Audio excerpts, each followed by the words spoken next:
Manuel Bojorquez joins us now from Mexico City. So, Manuel, can you describe what the damage is like where you are? It looks pretty bad. I see a completely collapsed building behind you.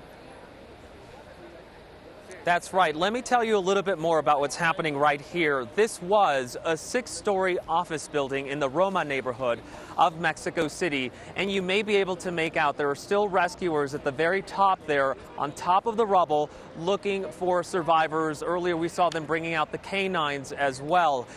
They revised the number they gave us earlier, where up to 40 people they thought could be trapped inside.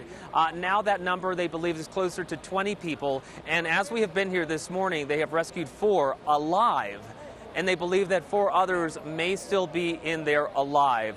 Again, what no one wants to really give up hope yet is that the others may not have made it. But these people who survived, we're told, were inside one of the elevator shafts of that building where the walls seem to have collapsed as a triangle on top of them, giving them some space to protect them. We're told that they used coins to bang on metal, and that rescuers on the other side of the building were able to hear that, and that is how they knew that there were people inside. As you can see, it's a massive effort here. You have Mexico City police, but you also have military police, and earlier we saw members of the Marines streaming in. There are also relatives out here who are looking for information on their loved ones. There is a piece of paper that is posted on a board over there with the names of people who have been rescued and the names of those who are still missing. And of course, as you can imagine, those relatives hoping that the names of the ones they are here seeking will be on the list of those who have now been taken to hospitals. Yeah, Manny, that must be so difficult for the families and loved ones of those that are still missing, to wonder what may have happened to their loved ones. This is the second earthquake to hit Mexico in the last 2 weeks, and it comes on the anniversary of that 1985 earthquake that killed over 5,000 people. I guess if there's even a tiny bit of a bright spot, a silver lining, it's that this quake, for the moment, and I know the death toll could rise, but for the moment doesn't appear to have killed as many as it did back in 1985. But man, what a wallop for Mexico to face in just another 2 weeks.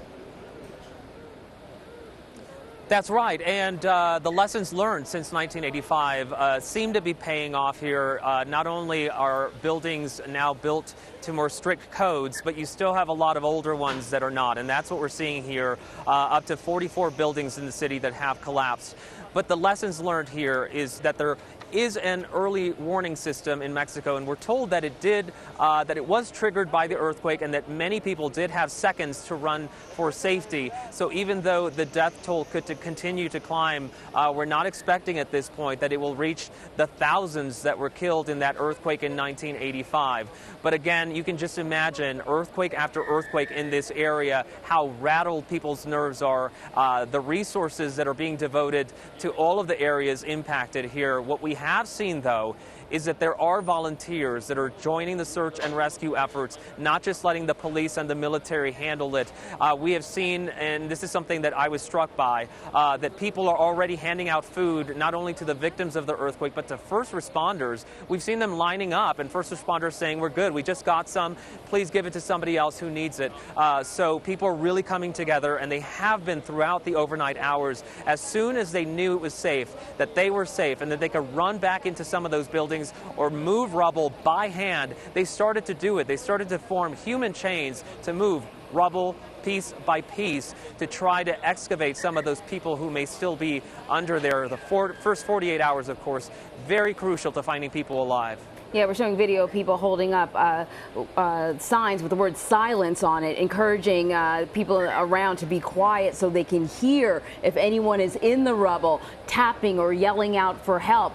Usually, Manny, when there's an earthquake of this magnitude, the concern is aftershocks that could go on for weeks. Are authorities talking about that at all?